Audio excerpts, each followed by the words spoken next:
Következik Harkai István, SZTE ÁJTK, a kódextől az internetig.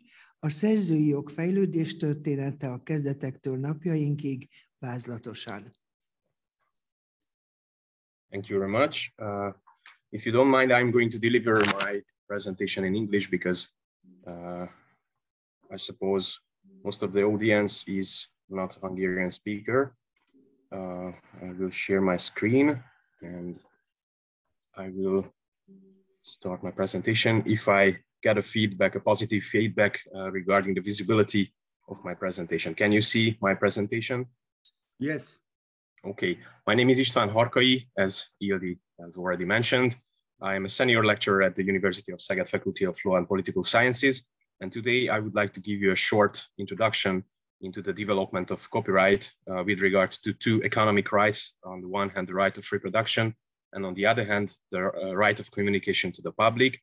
And this was my PhD topic, and it is very close to me. And the whole idea is based on the internet uses. So let's start with a small contextual introduction. What do we have when we talk about copyright law, and especially the right of reproduction and the right of communication to the public at hand when we are surveying it on a wider contextual lens. On the one hand, the copyright law is in the forefront of the technological development that shapes our world since, let's say, the beginning of the history of the mankind. But of course, the history of the copyright law is not equals with the history of the mankind, because the modern copyright law itself starts in the early 18th century. The first known copyright act, or let's say modern copyright act, was adopted or introduced by Queen Anne in Great Britain, who completely restructured the whole idea of the copyright protection, putting into the center of the protection the author. Prior to that, the author did not have really much chance to protect his or her economic interests, because the monopoly was granted to the stationery company and the publishers, the book publishers. So there was one technology, the printing press, which allowed the investor to publish on a wide scale, otherwise copyright protected books. And via this technology, he had a chance to transform and to influence the public opinion. So we have, on the one hand, historical context, technological context, and socio-economic context, if we want to look into the details of the copyright law history, the development of copyright law. So getting back to the historical context, as I mentioned already, the very first, let's say, modern Copyright Act was introduced by Queen Anne in Great Britain. And after that, in Europe and in overseas, especially in the United States, new copyright acts and statutes were adopted. And of course, due to the fact that the copyright system is territorially fragmented, the countries soon realized that they need to harmonize their territorially fragmented copyright system. So they unified their, they adopted the Berne Convention in order to unify and harmonize some aspects of copyright norms, among others, the right of reproduction. Because I'm not familiar with the Croatian copyright system, but according to my best knowledge, Croatia is also a civil law country. So I'm not mistaken if I say that you also have some economic rights and, on the other hand, moral rights. So the right of reproduction is, I'm sure, that is part of your copyright statute, as well as the communication to the public. And just to mention that specific fact that you are also a member state of the European Union, therefore you also have an obligation to harmonize your copyright norms and to adopt and implement, for example, the Information Society Directive and the brand new CDSM Directive, which is about harmonizing some aspects of the digital single market with special regard to the copyright law.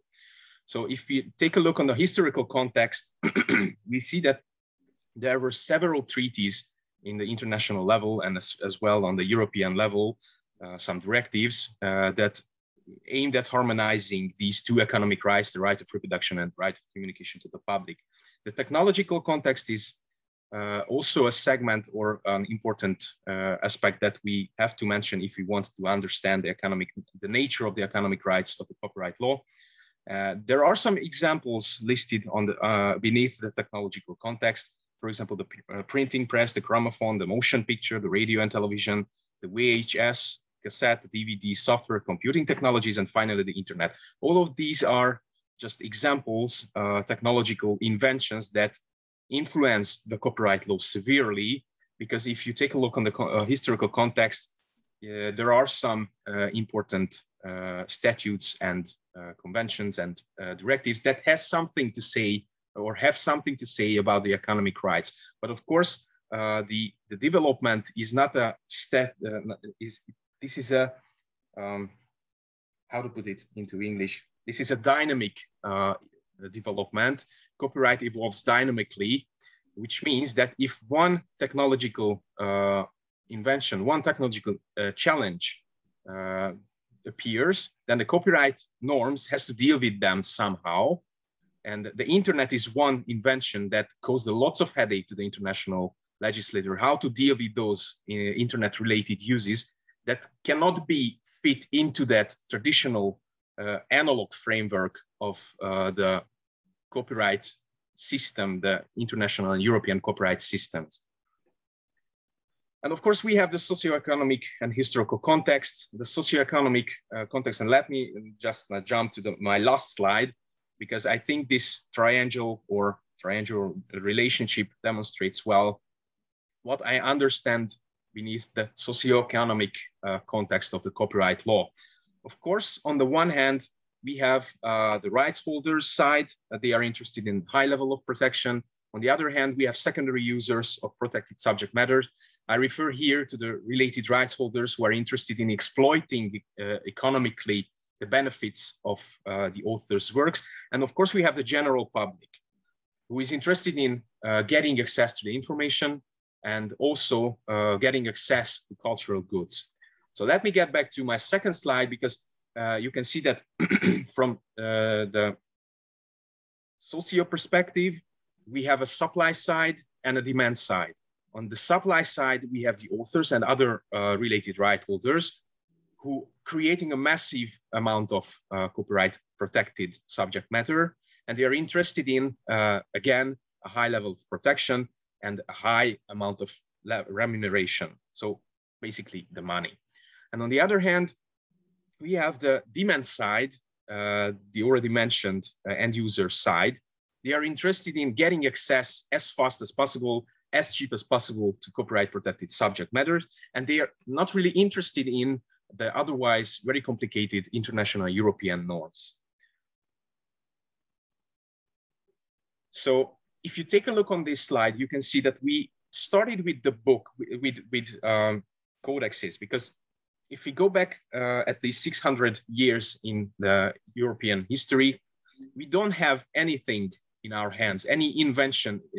There is any known invention that makes it easier to multiply books, to reproduce books on a massive scale. So we have only monks sitting in the monasteries and creating copies by handwriting. And those are the codexes, basically, which is very hard to reproduce, very hard to sell. And the books at that time were very, very expensive. And that's the reason why the printing press, I hope you can recognize that this is a printing press, was a revolutionary invention because it made it possible to create multiple copies, basically unlimited number of copies. Of course, the unlimited is not a perfectly well-chosen label here, because of course the material, the paper, and the ink that was used to produce book was of course limited, but still you can see the difference between writing a book by your own hand and by printing it. And of course, as the technology evolved, new and new inventions came, as I've already mentioned it. And the second most revolutionary invention was the internet. So I always compare the printing press to the internet, or the internet to the printing press, because the internet turned that well-known structure of copyright system upside down that was already developed for centuries. So let's get back to just one example of the Berne Convention adopted at the end of the 19th century by some of the great powers by some of the Western great powers. Their intent was to create a harmonized copyright system, and then new technologies came, for example, the gramophone, the motion picture. So all of these technological inventions forced the international legislator to rethink the structure of the copyright norms. But still, these inventions were not so revolutionary so these not so revolutionary inventions, if I may put it this way, did not have that much influence on the copyright structure as the internet had. Because what the internet does, and the digital technologies do, is allow the end users to create unlimited number of copies. And these copies are so perfectly similar to the original one that on the one hand, the right holders cannot really differentiate between the two copies. And which is a way bigger problem is that the right holders cannot really keep an eye on each and every copy made by digital technologies and then upload it to the public. Because if you imagine the functioning of the internet, by using the internet, you can reach an unlimited number of audience, which leads us to the right of communication to the public. The right of communication to the public was an ever-widening economic right in the history of copyright law development, because at that time, when the radio frequencies and the radio was invented and introduced into the copyright ecosphere as a tool in the exploitation of the economic rights, more and more other technologies, for example, the cable retransmission, the satellite communication, and the communication by wire came, and these inventions broadened the concept of communication to the public. What is the concept of communication to the public? The concept refers to the phenomenon that if you have these inventions in your hands, you don't need the audience to be present at the place and at the time when the performance takes place, or when you perform something that also aims the public, but only the public being present at the place of the performance. But at the moment, when you have these technologies that make it possible to distribute the signals or to broadcast the signals or to communicate the signals of your performance to the wider public that is not being present at the place and at the time of the original live event, then the exploitation of the economic interest of that given work widens. So you can see that we have several international treaties and European directives. On the European level, we have more than 10. According to my best knowledge, we have 11 directives that try to harmonize the copyright aspects of the 27 different member states. So you can see that several international treaties and European directives try to give some answers to the right of reproduction and to the challenges that affected the right of reproduction and the right of communication to the public after the advent of the internet. So now I'm talking only about the internet, and you can see that we have the TRIPS agreement, the WIPO copyright treaty, the WIPO phonogram and performance treaty, the Beijing treaty, and on the European level, we have the most important one, the Information Society Directive, that tried to give some answers to the question, what should we do with the economic rights that are affected by the advent of the internet? And on the one hand, in this new structure, it is very important to mention that they acknowledged the fact that every digital copies must be subsumed under the original concept of right of reproduction. And on the other hand, which is more important because they created a very new economic right under the umbrella of the widely broadly defined communication to the public, which was the making available to the public, because this was that missing element from this otherwise very fragmented term of communication to the public that covered the broadcast, covered the communication by wire, rebroadcast communication by satellite. So we have several technologies, several communication-related uses. And the WIPO Copyright Treaty in 1996 was the first one that said that all of these economically relevant communication-related uses must be brought under the umbrella of the broadly construed right of communication to the public, including those on-demand interactive uses that are known now as the making available to the public right. So we have now these two economic rights. On the one hand, the right of reproduction that declares exactly that digital copies and copies lurking all around over the internet are falling under the scope of the right of reproduction. And on the other hand, we also have a broadly construed right of communication to the public. But the funny fact here is that none of these economic rights function properly in the internet arena. Why? Because when you, for example, stream something on Netflix from Netflix, you do not create a temporary copy in your hard drive. I draw a triangle here that tries to visualize those segments of your computer where a copy is being made. So I hope you see my problem with the right of reproduction and the right of communication to the public. Here we have an overlap because the economic, the exploitation of the internet-related uses are focusing on the economic, on the communication to the public right, and not the right of reproduction. So it seems that the right of reproduction, let's say, steps one step back and gives more weight to the right of communication to the public. Or we even could say, of course, this is not the proper, dogmatically proper expression of mine, but it seems that the right of reproduction is somehow exhausted due to these new internet-related uses, which aims on the communication to the public, aims on exercising the communication to the public right, and the exploitation of this communication-related right, and not the right of reproduction. Because get back to that era when we did not have the internet and we had only the analog technologies, what person aimed at exploiting the economic rights related to a, let's say a book, two economic rights were very important. On the one hand, right of reproduction, because he wanted to create a given amount of copies of the given book.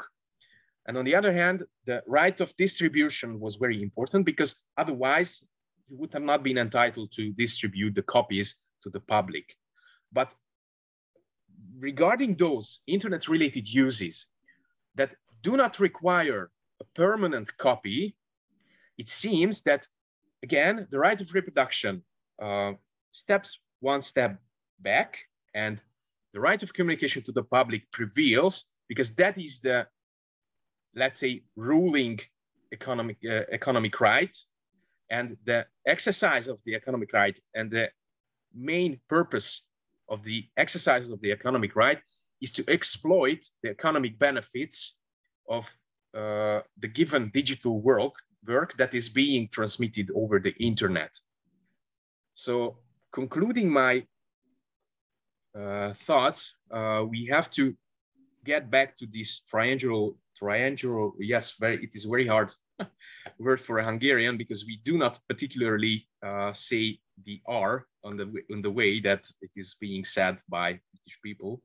So getting back to this triangular relationship, we have the general public, the rights holders, and the secondary users of protected subject matters. And this triangular relationship is very important because it shows us all the interests enshrined within the concept of copyright law and the protection of these economic rights. Thank you very much for your kind attention. And if you have any questions, I'm happy to answer them. Köszönjük szépen mi is.